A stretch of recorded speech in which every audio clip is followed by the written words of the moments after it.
Breaking now, Israel declares war following a surprise Hamas attack. Hundreds dead and many more wounded as world leaders condemn attacks on civilians. Fears of a huge ground invasion in Gaza as Israeli Prime Minister Benjamin Netanyahu suspends the supply of electricity and fuel, declaring all places where Hamas is based or operates from will be turned into rubble. Also this hour, Anthony Albanese says he is prepared to walk away from the Indigenous voice of Parliament altogether, ruling out legislating the advisory body if the no vote wins on Saturday. And in sport this hour, Hawthorn young gun Will Day wins the club's best and fairest medal following his breakout AFL season, an account that went down to the wire.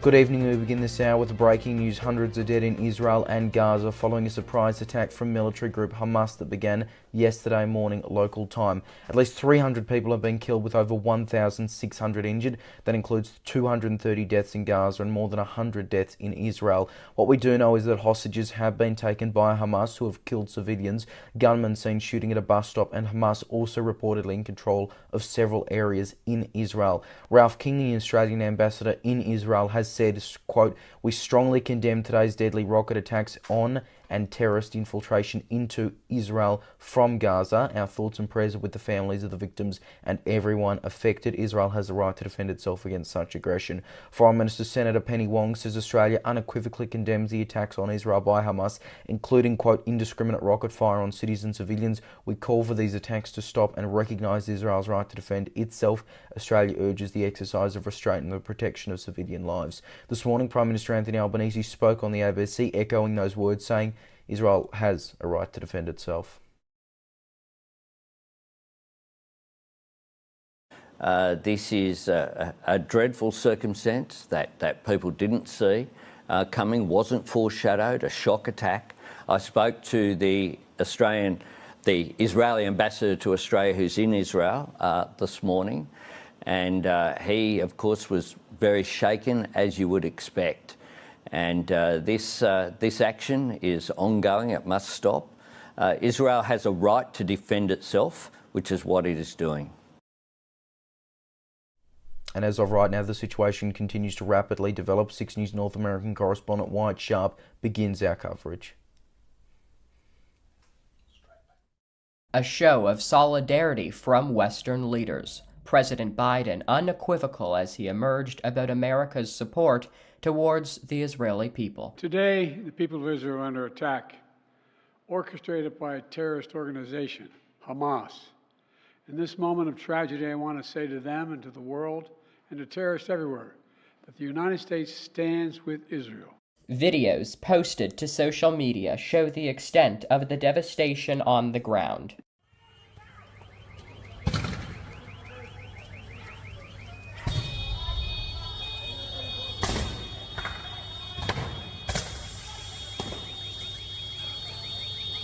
Among the concerned civilians is Jerusalem's deputy mayor. Well, this morning we were abruptly woken up on not just a Sabbath, which is a Jewish holy day, but also a Jewish holiday, a high holiday, Simchat Torah. We were woken up this morning by sirens, which to us Israelis means only one thing. You run to your shelter, which I did with my 4 kids. And we were running in and out. We were in the shelter for the good part of the morning. Israeli Prime Minister Benjamin Netanyahu calling on other countries to show solidarity. Israel's ambassador to Canada echoing the calls. What is important to note is that countries around the world, like Canada, have immediately expressed solidarity with Israel. As the situation evolves, Israeli officials say de-escalation is not likely. Wyatt Sharp, 6 News, Toronto. French President Emmanuel Macron says he has discussed the situation with Israeli Prime Minister Benjamin Netanyahu and Palestinian President Mahmoud Abbas. Palestinian state-run news is reporting that Abbas urged Macron to intervene to stop the, quote, Israeli aggression conducted by either the occupation forces or the settler groups against the Palestinians. A statement from Macron's office says he also spoke to leaders in Egypt and Lebanon, expressing his concern over the situation and reminding them of the importance of condemning unequivocally the terrorist attacks against Israel, its soldiers and its people. UK UK Prime Minister Rishi Sunak says he was shocked by the attacks by, quote, Hamas terrorists against Israeli citizens, saying Israel has an absolute right to defend itself. British Foreign Secretary James Cleverly says the government will be working closely with the Israeli government both to protect British nationals in Israel and try to bring peace as quickly as possible. Ukrainian officials have strongly condemned ongoing terrorist attacks against Israel, expressing support for Israel's right to defend itself. Egypt's foreign ministry has warned of grave consequences as a result of an escalation in tensions, calling for exercising maximum restraint and avoiding exposing civilians to further danger. A video circulated throughout social media has shown what appears to be an Israeli student being kidnapped. Video shows 25-year-old Noah Agamani being taken away on a gunman's motorcycle as she screams, "Don't kill me," while her boyfriend, Avi Nathan, is manhandled by militants. Nathan's brother has now reported him as missing. In another case, a man named Yoni Asher has told CNN his wife, Doran, who has German citizenship, along with the couple's 2 daughters, had been taken to Gaza. Israel's military has confirmed both Israeli civilians and soldiers are being held hostage in Gaza, with reports that dozens are being detained. And Israeli Prime Minister Benjamin Netanyahu says all places where Hamas is based in Gaza or operates from will be turned into rubble. Palestinians in the area have told media they have no place to go which is safe, with fears of a huge ground invasion. Netanyahu saying in a televised address, quote, "We will take mighty vengeance for this black day. We will turn Gaza into a deserted island. We will target each and every corner of the strip," end quote. Israel has already suspended supply of electricity, fuel and other goods to Gaza. More than 2 million people live in that area. Former ambassador to Israel and Liberal MP Dave Sharma has described the Hamas attacks as Israel's 9/11 moment. Speaking to The Australian, he says he can't see how it will be anything other than a full-scale ground incursion into Gaza, not just an air operation, which he added would inevitably lead to huge civilian casualties. Mr. Sharma also says there is a genuine risk that Hezbollah forces in Lebanon could become involved in the fighting, along with Islamic Jihad and Hamas cells operating in the West Bank. To other stories this hour, and yes, supporters have turned out for a campaign rally in the final days of the Voice to Parliament referendum campaign. Polls in the past couple of weeks have shown support for the voice down in the 30s and 40s. Crowds were at Parramatta Square in Sydney, which included speeches from Labor Senator for the NT Malarndirri McCarthy and former Liberal Prime Minister Malcolm Turnbull. More than 950,000 pre-poll votes were cast in the first 3 days of early voting alone. Prime Minister Anthony Albanese has today said he is prepared to walk away from the Indigenous Voice to Parliament altogether, ruling out legislating the advisory body if the no vote does indeed win on Saturday. For more on that, let's bring in National Affairs Editor Austin Pollock. Austin, we are set for a big final week of campaigning. Yeah, good evening, Leo. In just 1 week's time, we will likely know the result of the Voice to Parliament referendum, a debate that has gone on now for some time. Now, yesterday, the Prime Minister cast his vote early alongside his son, becoming 2 of 2 million Aussies who've already cast their vote. The PM in full campaign mode, with just 6 days left, shaking hands and greeting voters in a bid to persuade them. The entirety of the Yes campaign is, however, still remaining optimistic, even with recent polling continuing to show slipping support for the Yes side. Now, Prime Minister Anthony Albanese will lead a Yes campaign blitz across the country during the campaign's final days, looking for success. The PM is trying to appeal to voters to see through what he says are fears projected by the No side, saying what lifts the nation up is hope and optimism and a vision for the future moving forward. When people wake up on October 15, the sky is still there. There is nothing to fear from a yes vote. We will feel better about ourselves. The PM saying that. He also said today, confirmed on ABC's Insiders, that the government won't legislate the voice if it doesn't pass the referendum. If Australians vote no, I don't believe that it would be appropriate to then go and say, oh, well, you've had your say, but we're going to legislate anyway. It's a no vote. You walk away from the voice altogether. Correct. We will continue to do what we can to listen to Indigenous Australians. We try that now. But Indigenous Australians are saying that they want it to be enshrined. This is a huge leap into the constitutional dark. The Yes case are asking us to sign a blank cheque on the Constitution. Division that is resulting from it, I think, is a source of great frustration for me. Now, new polling shows it is about even support amongst Labor voters for the Voice to Parliament. However, 75% of the Greens voters are supporting Yes, and 81% are in the No camp for the coalition.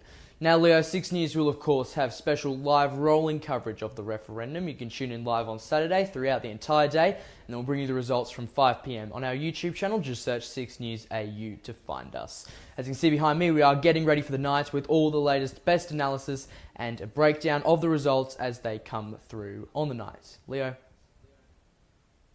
Austin, thank you. The family of a pilot and 3 children who died in a light plane crash near Canberra say there are no words to describe the grief they are feeling. A Cirrus SR-22 aircraft crashed near Gundaroo shortly before 3 p.m. local time on Friday afternoon, killing pilot Peter Nally and 3 of his grandchildren. In a statement from the family, they have said, quote, "There are no words to describe the grief our family is feeling at this time. We are appreciative of the overwhelming support we continue to receive from our extended family and friends, as well as the local community. As we are still coming to terms with our loss, we ask that the media respect our privacy while we grieve and process this tragedy." Investigators say it will be difficult to determine the cause of the crash. Former Senator Amanda Stoker will have another shot at getting back into politics next year after being confirmed as the Liberal National Party's candidate for the state seat of Oggaroo. Stoker was knocked out of Parliament as counting went down to the wire in the Queensland Senate race last May. Since then, she's presented a program on Sky News Australia, but last night won pre-selection. The current LNP member for the seat, Mark Robinson, announced back in June he would be retiring. The Queensland state election is just over a year away. Hot water has reportedly been thrown in the face of Australia's worst alleged sex offender in prison. Ashley Paul Griffith was rushed to hospital for facial burns, while schoolboy Daniel Morecambe's killer Brett Peter Cowan was also allegedly punched in the face. A Queensland Police Service spokesperson said both men had made complaints. Griffith was earlier this week identified as a former childcare worker charged in August with 1,623 child abuse offences, including against 91 children, including 136 counts of rape and 110 counts of sexual intercourse with a child under 10. His case was adjourned to November 6. Dozens have been killed after a powerful earthquake and aftershocks in Afghanistan's west. United Nations officials say 320 people could be dead following the magnitude 6.3 quake, while local authorities have estimated at least 500 injured, although there are now reports that could be as high as 1,000. In a statement, the UN also said that partners and local authorities anticipate the number of casualties to increase as search and rescue efforts continue amid reports some people may be trapped under collapsed buildings. 465 houses have been reported as destroyed and a further 135 damaged. A new poll predicts Labor will win a landslide victory at the next UK general election. The incumbent Conservative Party could also lose more than 20 constituencies in what's known as its southern blue wall stronghold, and on top of that achieve a record low number of seats altogether. According to the model, Central Prediction, Labor would win 420 seats, a landslide 190-seat majority. The Conservatives would take just 149 seats, and the Liberal Democrats 23. Deputy Prime Minister Oliver Dowden, Defence Secretary Grant Shapps and leadership contender Penny Mordaunt are among those facing defeat in their respective seats. Analysis also shows that the cost of living and the state of the country's National Health Service, NHS, is also a priority continuing for voters. The next UK general election is scheduled to be held no later than 28 January 2025, although it is almost certain to be sometime next year, despite widespread calls for an early election, which have ramped up since last year's Conservative leadership elections. Returning to Australia now, and there's concerns about disinformation spreading about polling as it relates to the Indigenous voice to Parliament. Polls have consistently pointed to a win for the No campaign for several months now, after initial figures earlier in the year gave Yes the lead. For more, 6 News spoke with polling and election analyst Dr. Kevin Bonham. It's clearly gone down. I think every poll since after July has shown No in the lead of some kind, be that through binary or be that through with the undecided option. Has there ever been a case from that kind of margin? I think it's negative, plus -10 in some areas for Yes. Ever been a turnaround like that in a 3-week period or less than 3 weeks as we have now?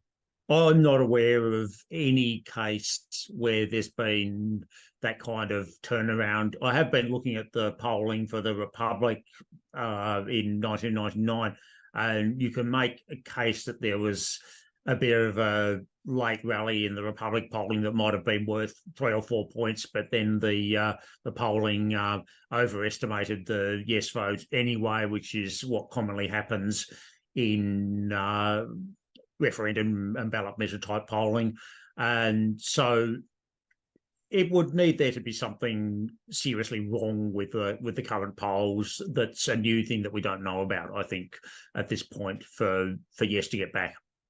Now, disinformation and misinformation about polling has been a real problem, and we've seen it on social media for quite some time. What are the main false claims that you have seen about polling, especially as it relates to the voice referendum? And I know they've been going on for a while, but they seem to have really ramped up the past couple of months. This is the worst electoral event I've seen for online denial and disinformation regarding polling. A lot of it is levied at Newspoll particularly, which has always been the case, and you get stuff like Newspoll polls landlines, which they haven't done since 2019 and which they haven't done exclusively since 2015. You get there's been a lot of false claims about polling and previous elections, false claims that that polls said that the coalition would win the most recent New South Wales, Victorian and federal elections. In all cases, this is not true. In all cases, the polls clearly showed Labor winning, although there was some doubt as to whether it will be in majority or not. And there was a lot of spinning about results by the media, with media claiming that results were, that these elections were on a knife edge when they were not, that sort of thing. There's a lot of disinformation linking sort of Newspolls past record to Murdoch, and saying that because Newspoll is published by a Murdoch outlet, that therefore Murdoch controls all the questions and designs the poll, and that the poll was all skewed to coalition, when the track record of Newspoll shows that this isn't true at all. We get, now that people are becoming aware that most of the polling is done online, we're also getting a lot of disinformation about online polls, a lot of claims that they are basically opt-in polls where anyone can just sign up and immediately take a poll, which is not true, not reliably true, and a lot of claims that only older people take online polls, when the fact is that people of all ages take them, and that pollsters can decide who they invite to specific polls, and can also adjust their sample using weightings if they happen to get too many people of one movement. There's so many, but a strange one is claims that polls said that no would win the same-sex marriage postal vote. This is completely false. Every poll for ages before the same-sex marriage postal vote said that yes would win easily. And in fact, yes did not win by quite as much as the poll suggested. Is it fair to say that we can trust the polls, at least acknowledging, there's always a 1 to 2%-ish margin of error, but is it fair to say they are generally reliable, especially the main ones, Resolve and Newspoll? Well, we know things about these polls' performance at actual elections, although the number of elections that we have since the changes were made in 2019 is small, and with more elections we will get more of an accurate estimate of how good they are. I think that some of them, Newspoll particularly, has had an exceptional run in the last 4 elections, and it's too much to expect them to continue nailing elections to within 1% of the two-party preferred vote forever. But it does give an idea that polls are not getting worse. This is a global thing. That's another common myth, is that polls are getting worse and less accurate worldwide. It's actually not the case. It's been debunked in a comprehensive study. Now, in terms of Newspoll, we know there were some changes recently to them, and I guess it's been hyped up by some people who seem to be denying it. Can you just run us through what exactly has, I guess, changed, and what more so has stayed the same as well, in terms of not just how it's all done, but who's running it?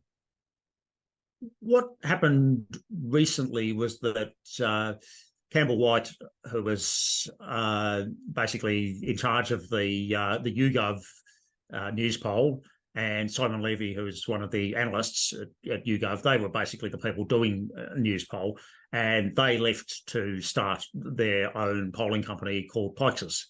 And initially, YouGov kept doing Newspoll for one Newspoll, but then it was announced that the contract for Newspoll will be switched to Pyxis. So now it's a new company that's administering Newspoll, a new Australian company that's been contracted to run it, but it's basically the same people who were doing it for YouGov and who were doing it before that for Galaxy, before YouGov purchased Galaxy. So there's a lot of historic continuity there. What is different is that it's now a different panel of research participants, and that's also resulted in some changes to the way they are selecting respondents and what they are using in weighting and targeting. So it's not exactly the same, but it's still the same questions, it's still the same principal people, and it's probably going to behave in a similar manner. In fact, it looks so far from the two polls it's done that it's behaving much the same way. Is that where you think some of the disinformation has come from, people misinterpreting what was said with what media said? I think that media misinterpretation contributes to it, and things like the Herald Sun and Sky News publishing a Ian Cook camp exit poll of Mulgrave that had a tiny sample size and was not reliably or reputably conducted, that sort of thing. These sorts of things do feed into it, but the polling denial goes further than what the media has said about polls and starts even saying that the media said things about polls that the media never said. A standard example of this is that these claims often say that final news polls were spun to make it sound like the coalition was winning, in cases where the Australian actually published clearer claims that Labor was winning the election based on news poll than other outlets were publishing based on their own polls. So it's not just the media misinterpretation. The other thing that's funny about the media misinterpretation aspect is that the same people who are very skeptical of anything that gets published in places like the Herald Sun will then completely believe that if the Herald Sun said a poll said something, then the poll must have actually said that thing. And that doesn't make sense. All right, let's get to sport now. And Hawthorn young gun Will Day has won the club's best and fairest medal following his breakout AFL season, an account that went down to the wire in Melbourne last night. Day earned his first Peter Crimmins medal with votes in 20 of the 21 games he played in, ending up with 125. Second place, 2 votes behind, was Jai Newcombe, followed by Connor Nash, James Warple and captain James Sicily. Josh Weddle was awarded most promising player with 17 games in his first season, while veteran Luke Bruce was best clubman. And now it's Ivan Melly with a look what's making news in Perth right now on WAMN News. Thanks, Leo. Tonight on WAMN News, final countdown to The Voice, an exclusive analysis of every WAMN News poll result during the Voice campaign and their implications before polling day. Also tonight, bikie gang war escalates in Perth as police are swift to action after a shooting in Baldivis. A woman found dead on the street. Police investigate an alleged hit and run in Balcatta. Total commitment. Sandy Angie's full-time promise to activate Perth City as Lord Mayor, and later Dr Andrew Miller's comment. Join us tonight on the WAMN News Facebook page and YouTube channel. Alright, a reminder of the top stories we are following on 6 News this hour, and hundreds are dead in Israel and Gaza following a surprise attack from militant group Hamas that began yesterday morning local time. At least 300 have been killed with over 1,600 injured. And yes, supporters have turned out for a campaign rally in the final days of the Voice referendum. Anthony Albanese has today said he is prepared to walk away from the Voice altogether, ruling out legislating the advisory body if the no vote wins on Saturday. And that is 6 News for this hour. There is more news 24/7 on our website, 6newsau.com, and on social media.